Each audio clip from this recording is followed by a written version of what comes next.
Hello, and welcome to Women in Retail Talks, the podcast where C-suite executive women in the retail space share their stories, leadership development, personal journeys, and more. I'm Marie Albajes, managing editor of Women in Retail, a membership-based community of executive women at leading retailers and brands. Today, I am thrilled to be joined by Meghan Knoll, the Chief Experience Officer at Bark. Meghan and I talk about how Bark has grown and changed over the years, how her experience team listens and really operationalizes customer feedback, and how the subscription model has really changed over the years. So, Meghan, I'm going to bring you in. Welcome. Hi, thank you so much for having me. I'm excited for our talk. I am too. And, I didn't even think about mentioning this up front, but maybe we could start with for those of us who live under a rock, what is Bark? What do people need to know about the company? Oh, yeah, sure. For those for Park, those few that aren't pet parents, right? they exist. I don't know them in my personal life, but they absolutely exist. Yeah, so Bark started as Bark Box, I think around 12 years ago now. And we started as a monthly subscription box with surprise toys and treats for your dogs. When we started, we were all third party products. And since then, we've evolved to making all of our own products in house across both plush and rubber. We have a kibble line and we just launched an airline. So times have changed. We've grown quite a lot over the year, and it's been a really fun and exciting journey to be a part of. Yeah, and we'll definitely talk about that evolution over the years. I know I was, I guess, an early customer. Well, yeah, early-ish customer of Bark, so I've kind of seen the iterations a little bit. But before we get into all that, tell me, what your primary responsibilities are as chief experience officer. What kind of teams do you oversee? What does your day-to-day look like? Yeah, absolutely. So one of the reasons I love Bark and I've been at the company for so long is that we really believe that revenue flows from good customer experiences. If you're creating products that your customers love, the business should follow. Um, and so that is really my job, is to sit at the intersection of the business needs, what we can actually operationalize, and then what the customer actually wants, and to make sure that we are never jeopardizing the customer experience for short-term business gains. As part of that role, I have a number of teams. Our customer support team, which sits across both D2C and retail experiences, our tech and engineering team across our website and owned apps, and then product strategy team, retention team, and D2C packaging. Okay, gotcha. So, how would you describe, I guess, going back to the core of what you all do is to tailor to that pet ownership experience. So, putting just what you all do aside for a second, how would you just describe the overall pet ownership experience? How has that changed over the years? Yeah, I think, it's evolved more fully into what I think we at Bark always knew it was. Mm. When we started Bark, we were really trying to jump on what we saw as a growing trend of pet owners thinking of themselves as pet parents and really treating their dogs as part of the family. And when we looked at the products in the dog space at that time, I mean, they were pretty basic and industrial feeling. And then if you looked, to the left over at the kid sector, there were all of these like really innovating and exciting products happening that we just didn't see echoed on the dog side. So that's really what Mark started to try to capture. And I think it sounds almost funny saying it now, because I think that feels, there's so much media now about millennials having dogs instead of kids. And, you see these articles all the time. So I think that's kind of a known thing. But I would say that that sentiment has only increased. Over half of pet parents today say not only that they see their dog as a family member, but they see their dog as a family member of equivalent importance to the humans in their family, which is a pretty dramatic shift.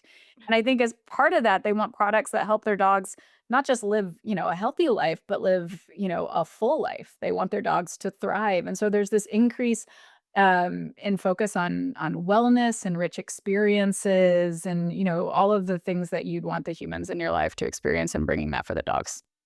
Well, and it sounds like Bark was kind of preemptively, like you said, foreshadowing that that would happen. It was almost like it happened simultaneously, where you saw where it could go, and then the pet parents kind of followed you in that trajectory.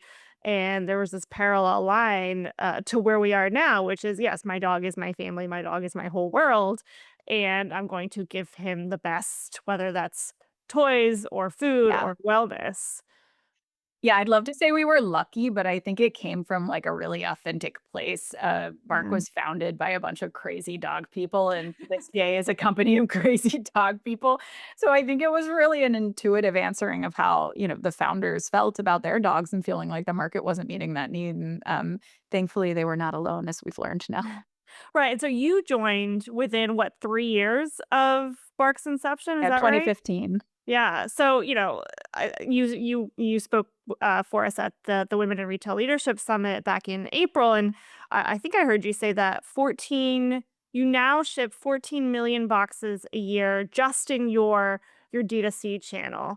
Talk about where you came from to how you got there, how and maybe the learning curves that you experienced along the way. Now that you're at 14 million, Yeah, it's funny to think about how much the business has evolved over the years. I mean, when we started, we were hand stamping boxes out of like a right? small office in Chinatown in New York. And it was all third party products. There were no themes. It was only plush.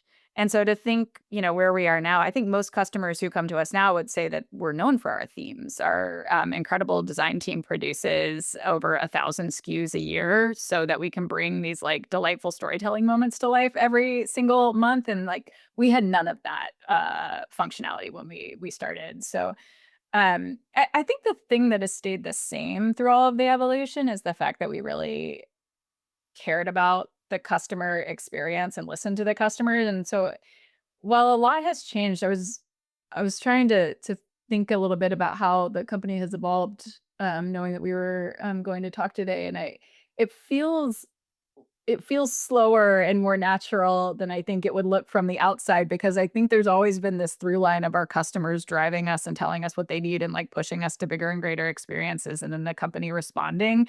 We the themes were driven because customers were telling us about how special BarkBox Day, and we had this realization that the opening of the box was as important for the dog owner as it was for the dog. It was a moment they looked forward to every month. So we were like, how do we make that moment even more special? And so we brought storytelling. And then when we brought storytelling, we realized that like, oh, the products, we don't have enough products that we believe in that, speak to a cowboy theme this month. So we better figure out how to design them. And so we had to build a design team. So I think in the way, like, while we've changed a lot over the years, it felt really natural at the time.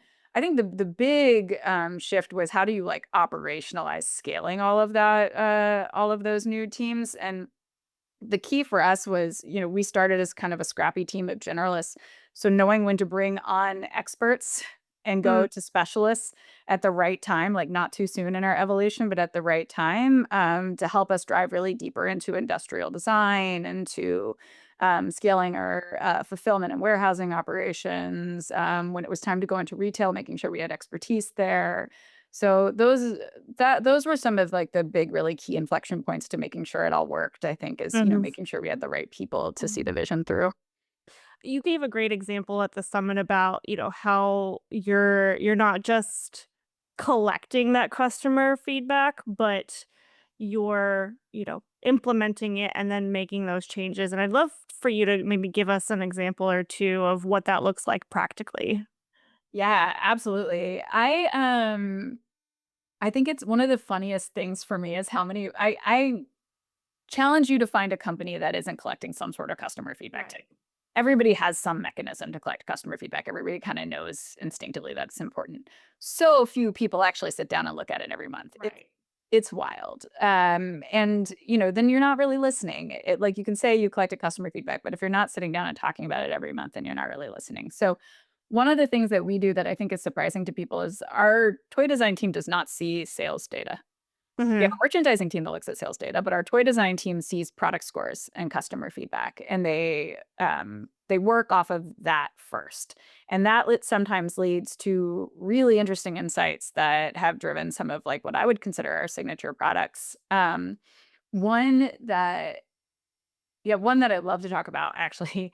So early insight, dogs, when they play with toys, the thing they love about playing with the toy is ripping the toy apart. That Yes. is the fun part for the dog.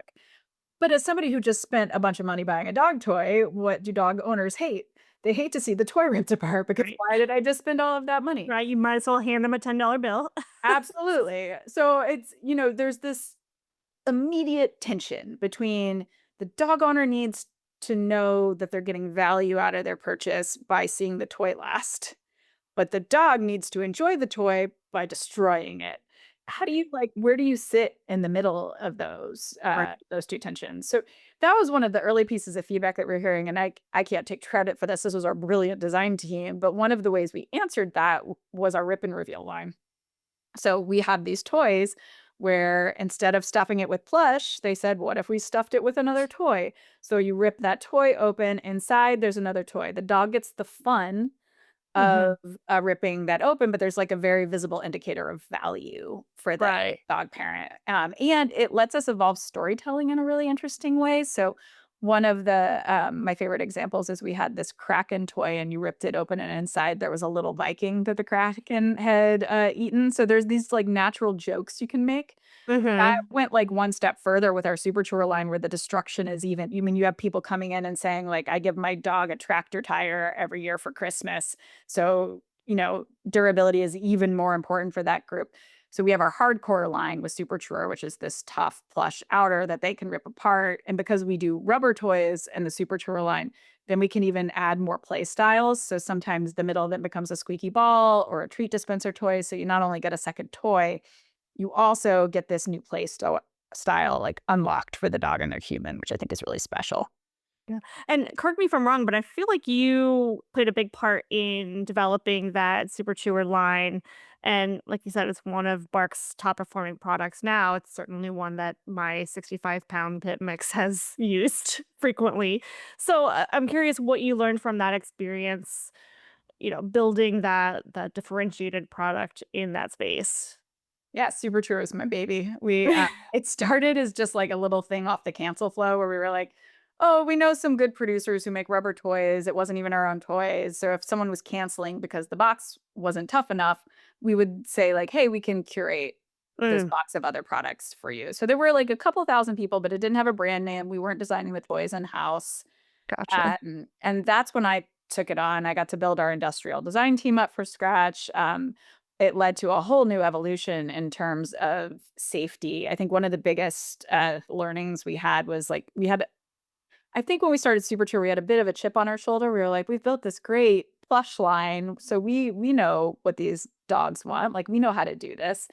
And we quickly realized that the needs of these customers were very different. They were coming from a very different perspective. I had early customers who would send me Excel sheets with pages of notes on every toy they received and how long it lasted and like detailed it out. They really needed like a very specific solution. And so I think we we had a few big misses that came out of that where we went a little too fast thinking we knew what we were doing and we had to learn to pivot. And we also, like, evolved the company in some really, like, exciting ways. So, like I said, we now have an entire, new standard around dog toy, design and safety and testing, like, special robotics that we have built just for testing to dog toy safety standards to mimic dog jaws and their, movements that we're now actually working with a cross industry group to white label and put out so everybody can take advantage of it and make dog toys safer across the industry. And all of that kind of came from listening to that early customer feedback, but it was not without its with mistakes in the early days. Like some of that learning came from putting something out and having it, destroyed far too quickly and, needing to pivot and earn back Yeah. customers when that happened. Yeah, gotcha. I want to go back to something that you said earlier about, your toy design department. and how they all almost operate a little bit of a silo, and that they're not looking necessarily at sales numbers. They're, taking the customer feedback, the product reviews, and making great things out of it. And then there's that storytelling element. So I'm curious how the toy design department works with marketing or tech or whoever to create that larger storytelling while also just designing that product. Yeah, it's funny. For many, in some ways, this perspective came because we launched backwards. I think most people launch in retail. We launched in direct to consumer. And because we were a blind box, like we didn't have to worry about people grabbing the toy off the shelf. They were going to get the toy. So the toy experience was absolutely the most important thing. Because we were worried about, hey, my dog enjoyed this and I want them to continue getting the subscription. We weren't worried about whether it looked, it had shelf appeal, all of those metrics. I think launching the way we did gave us a lot of room to test and learn into what our customers love and to build a brand before we really had to get kind of strict with merchandising and marketing Mm. standards. And so in some ways the marketing strategy evolved out of that and we went to retail, we felt a little tighter. That said, we're in retail doors now. There's a different kind of customer and shopping Mhm. pattern that we have to be aware of. So the teams do need to work together. Um, Generally, how that looks is that the marketing we have a product strategy team that's only worried about the customer feedback, really. And then we have a merchandising team that's looking at sales and throughput. And they're coming together to build the brief, the initial kickoff brief for the design team. Um, I think how it gets expressed most firmly, though, is that the product strategy and the experience group have veto power. Mm. If, like, someone is saying, like, "Hey, that helps us hit our margin, that's gonna sell," but we know over here that that tanked product scores last time or, the seam came apart too quickly, like, they have veto power. Mhm. So it's not that they're the only voice in the room these days, but I Mhm. but I think, everybody understands that if they draw a hard line in the sand, like, that needs to be respected. Mm, okay. Yeah, it's cool to hear kind of that behind the scenes. So, you brought up, and I wanted to ask you about the transition into now growing your in-store retail channel. Like you said, you started off D2C, you still have those subscription boxes, but now people can find Bark products all over the place. I would love for you to first tell us where in retail stores we could find Bark products, and maybe just walk us through any challenges with that transition.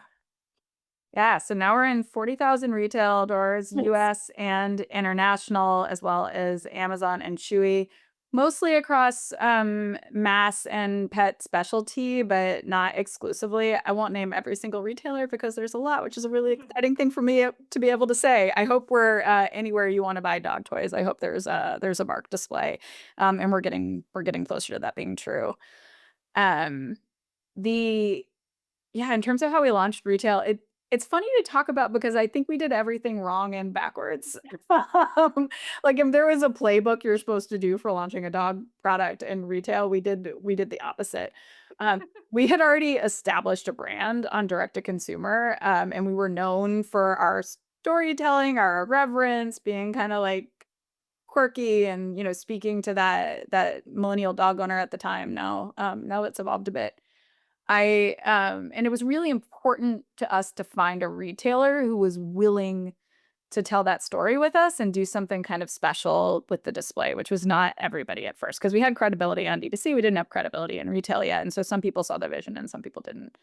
So we launched it first with Target because they were willing to do kind of bigger brand blocks, interesting displays, and get kind of creative Mhm. with us about how we told the story of Bark. And I think that was right for us at the time to go big with one retailer to learn how we express ourselves at retail. And I think because we were successful in being a little different at retail with that early partner, I think that let us evolve into more creative experiences with other retailers over time because we built that credibility a little bit some of my like favorite ones. This last Christmas, we brought the D2C subscription experience into stores, so you could buy a Bark Box in store themed around the holidays.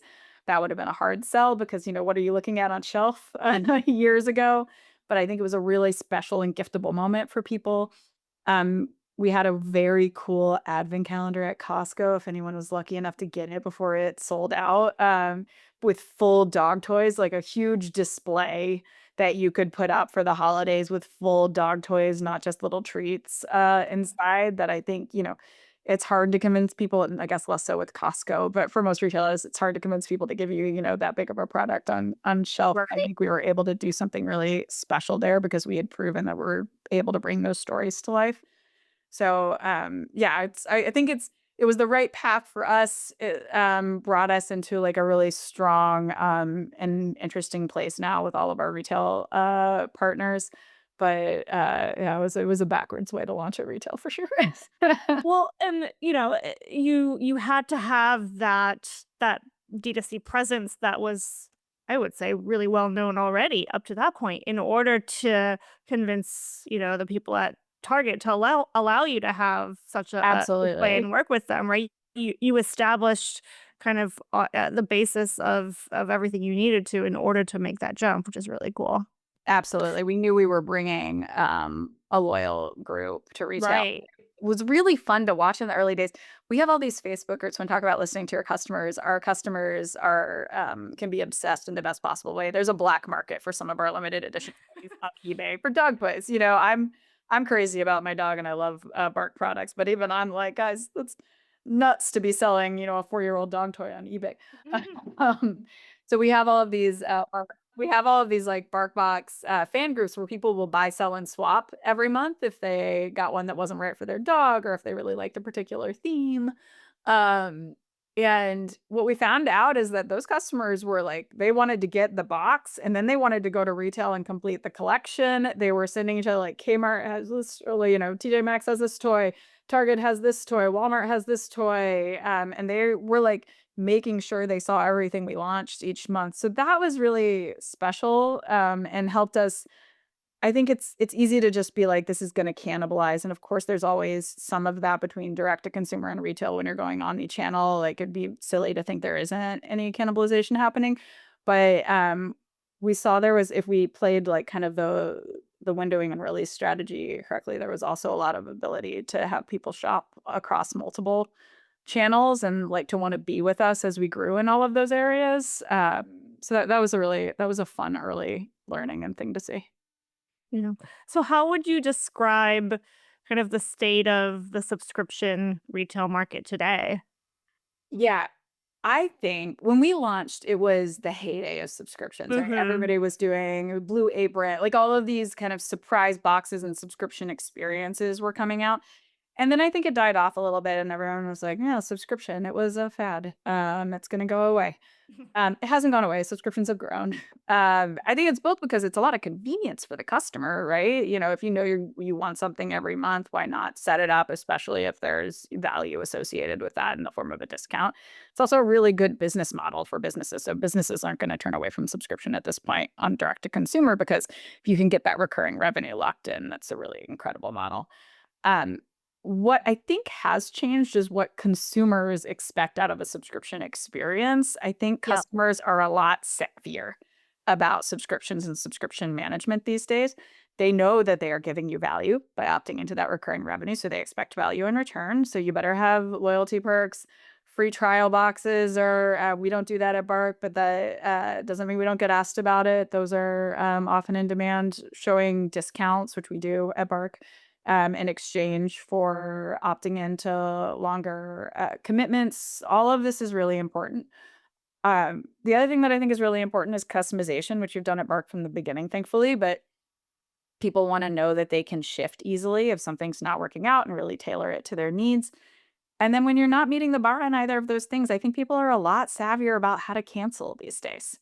They know what they're signing up for. They understand the terms, and they're going to cancel and move on if you're not getting it right. And they expect to have flexibility to do that. So I think subscriptions are here to stay. I think they're growing, but I think the bar you have to meet to have a successful subscription product has risen as customers have gotten savvier. And I mean, the experience of opening that bark box, like you said, is so much of what customers value. I'm curious how, if at all, you're thinking of incorporating more technology or more AI or, people's phones into that experience. How do you feel like that might evolve in the future? Yeah, we're really excited to start adding digital experiences onto our themes every month and to give customers more of a connected experience around that. It's early days. We have not launched yet, but coming soon. When I think about AI specifically, I mean, to me, it's about ramping up the storytelling. Like now, not only can your dog get a theme, but if we do a vacation, we just launched our Tokyo box. If we do a vacation destination box, I want to send you a postcard with your from Tokyo with your dog and the design. We can do these things at scale that were really that have become really hard from us. And in the early days of Bark, we would do handwritten notes, we would do card art, and we still do some of that, but it's harder for customers to feel the impact because when we're sending out so many boxes every month, the percentage of customers we can reach with those sorts of it's a smaller percentage of our overall customer base than we used to be able to hit when we were smaller.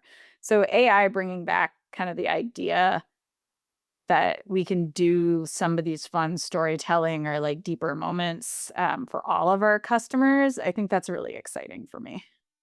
That's cool.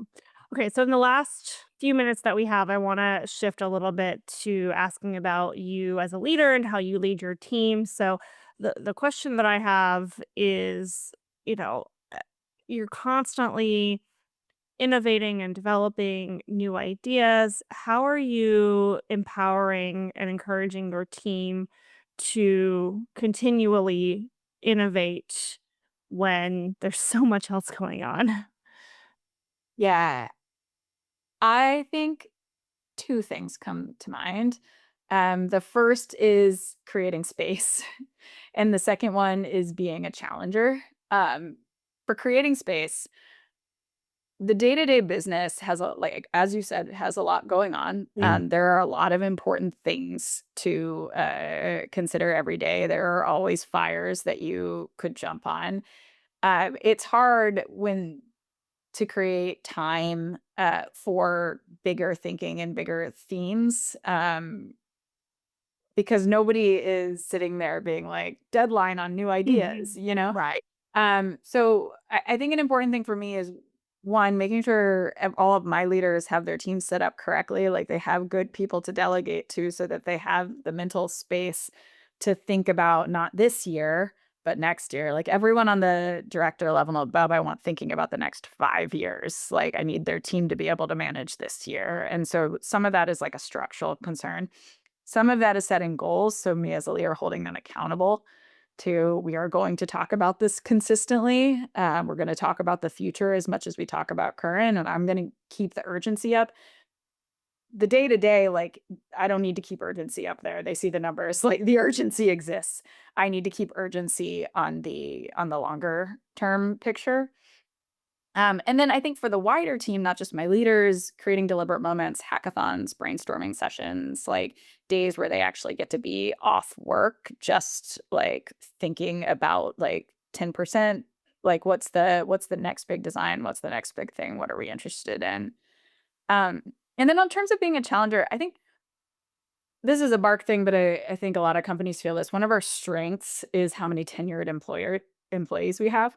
One of our weaknesses is also how many tenured employees we have because you get so set and this is how we do things Mm. that it becomes really hard to consider any other way of doing things. And I mean, it's both the tenure and it's also when you have good operators. Part of the reason they're good operators because they poke holes in everything. They see all the problems before the problem happens. And you need that, right? Because then Yeah. by the time you launch, it's perfect. But it also means that sometimes they only see the problems and they can't get out of that Mhm. that mode. So I think what I mean by like be a challenger is be the person that pushes them to say, like, what if it didn't work that way? You can think about doing this in any way other than how the business currently works. Okay, get all the problems out on the table. Tell me all the problems that you have with this idea. Great. Now, for the next 30 minutes, you have to assume the idea is going to work. And we're only going to Mm, talk about that. What would it look like if the idea worked? Uh, yeah.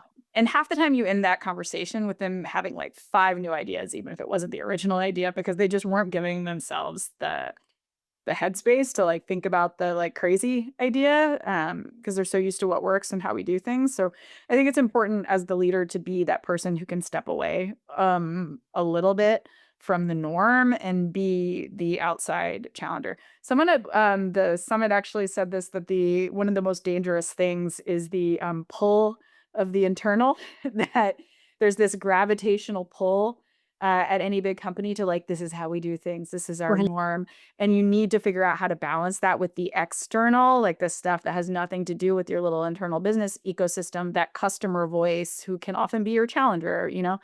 And I think that resonated really deeply with me, and kind of gets at what I mean when I say, like, you have to, the team is really good about thinking about all of those things, and that's their job.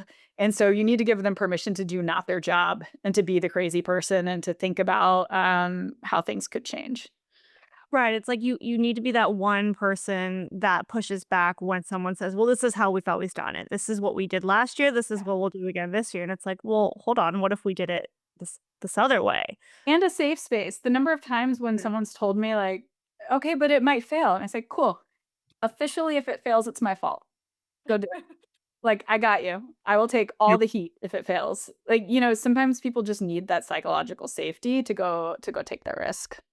I was just gonna say that requires a certain culture where you're allowed to push back on a leader who is saying, "This is how we've always done things. This is how we're gonna continue to do things." And it requires a culture in which a new idea and a pushback is not going to result in that person, feeling a certain way about it. Yeah, and it absolutely comes from the top down. I've had plenty of conversations with leaders where they're like, "No one on my team is being innovative. No one being creative anymore. We must go hire a consultant." And I was like, "When's the last time you let your team be innovative?" You know, when's the last time you told them that was their job and you gave them space to do that? I think, it's our responsibility as leaders. I mean, maybe you hired a whole team of people who is untalented. I I rarely find that to be the case. I think usually you have pretty talented people on the team, and it's often that you've created a like systemic culture where they are not allowed to push back, to challenge, or to have the space to be creative. And I think that's something that leadership needs to take accountability for. Mhm. Yeah, I love that. Okay, last 2 questions. First, what would you say are a non-negotiable when it comes to your work-life balance? It's funny, balance is such a funny word. I rarely feel fully in balance. Sure, of course. I this is a little corny. I'm a runner. And so when you're training for something, you think of push periods and then recovery periods. Like if you don't let yourself recover, then you're never going to grow because you're just too burnt out and you start this downward spiral. And I think about it the same in terms of work. Like there will be weeks where I am 90% working and it will not feel balanced at all and it will feel, tough, but that's just the job. I think my non-negotiable is that when I've been through that period, I have a real recovery period on the other side to rest and refresh for the next push time, and that I let myself have that space. And when I do take those recovery periods, I turn off my Slack notifications. I turn off my Gmail notifications. The team has my, cell for emergency, but I really do try to recover and hold that kind of boundary because I know that I'm not bringing my best self to work if I let myself just be in too long of a push period. No, I love that. And then last question, how, if at all, are you using AI? Maybe one example, either in your professional life or your personal life. I actually use it more in my professional life. I So what I don't like, and I think how we don't treat it this way at Bark, I don't like when people feel like AI is going to replace their brain on things. I think that usually leads to bad outcomes. Where I think AI is very helpful is if you think of it as a very capable intern. So things that I would give to an intern, so someone without my context, without my experience, but, that would still be helpful. So I utilize AI pretty frequently for things like, taking all of the customer comments for the week and summarizing key trends. So we're lucky at Bark, everybody has access to a secure ChatGPT account. So, we have a really contained environment for privacy and data, which is a thing that you need to worry about with AI. Um, but then, when I get those key trends back, that is now the starting point for me to dig in on my own. It's not the end of the conversation. But I found that tasks like that have been incredibly helpful. We're also operationalizing it in a lot of interesting ways across the company. Our customer support team, has macros for handling common customer issues, but you don't want to say the same thing exactly the same way every time. At the same time, subtly changing your language every single time is exhausting. So using AI to give you a slightly different phrasing, so you can take some of that mental load off. Okay. That's been really helpful. We're working on things to help it proofread on and make sure that we hit all the copy beats we were supposed to on packaging. There's a lot of ways that the engineers are obviously using it really aggressively to help cut down on code time. So I think it looks a little different for every team because I think the kind of intern you would hire would look a little different for every team. I think Mhm. whatever the AI is coming back with, you need to have enough competency in that area to edit, to know what it got right, to know where you need to lean Mhm. in a little bit more. But yeah, I use it quite a bit. Actually, my latest thing, sorry, one more example is my latest thing is I've been working with AI to feeding it on my voice a little bit.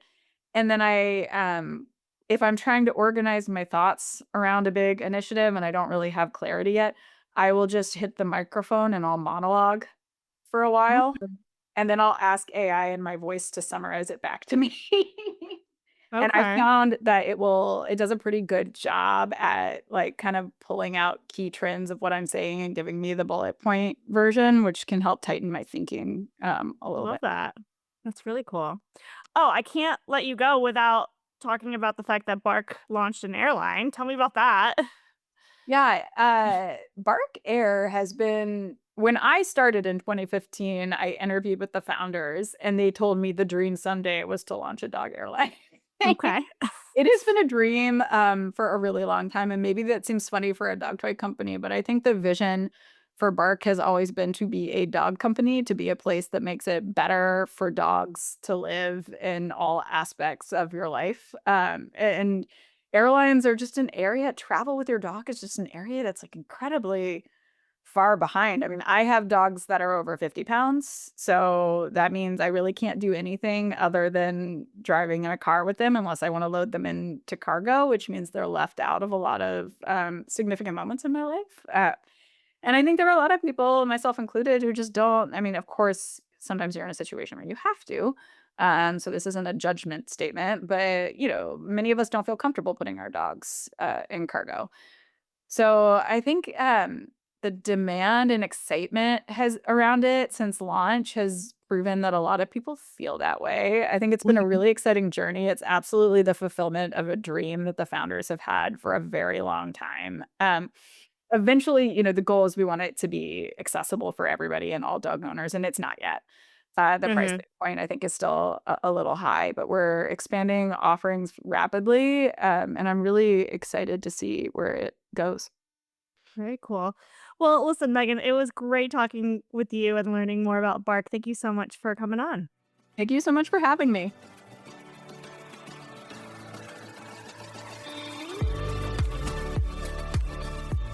Thanks for listening. For more information on this podcast, please go to womeninretail.com/podcasts for show notes. Women in Retail Talks is available on Apple Podcasts, Google Podcasts, Stitcher, and Spotify.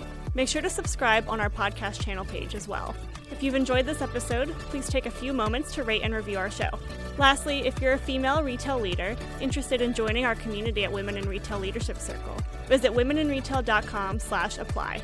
Thanks, and until next time, this has been Women in Retail Talks.